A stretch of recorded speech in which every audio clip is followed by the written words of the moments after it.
বন্ধু, কি করা যায় একটু বল তো। আমার তো কিছুই ভালো লাগছে না।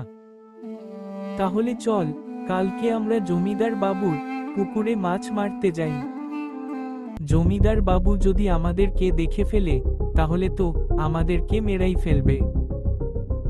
আরে তুই ভয় পাস না, আমি আছি তো, কিছুই হবে না। কিরে বন্ধু, এখন কেমন লাগতেছে বল? আমার তো ভালোই লাগতেছে, কিন্তু কেউ যদি আমাদেরকে দেখে জমিদার বাবুকে বলে দেয় তাহলে আমাদের কি হবে? আরে তুই চিন্তা করিস না, এখানে কেউ দেখবে না। কে ওখানে মাছ ধরতেছে? চল পালা, কাকা আমাদের দেখে ফেলেছে।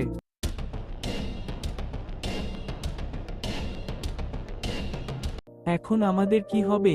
কাকা যদি জমিদার বাবুকে বলে দেয়, তাহলে জমিদার বাবু তো আমাদের মেরেই ফেলবে। চল, আমরা কাকার কাছে গিয়ে ক্ষমা চাই, বলি যে আর কখনো মাছ মারবো না, এই কথা যেন জমিদার বাবুকে না বলে। হ্যাঁ, চল চল, তাড়াতাড়ি গিয়ে বলি।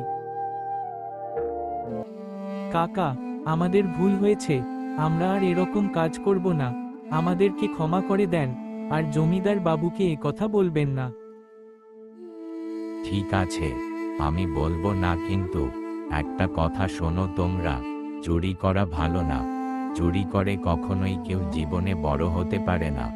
সাময়িকভাবে কিছু লাভ হলেও এতে নিজের সম্মান নষ্ট হয় আর মানুষের বিশ্বাস হারাতে হয়। সৎ পথে কষ্ট করে অর্জন করা জিনিসই সত্যিকারের সুখ দেয়।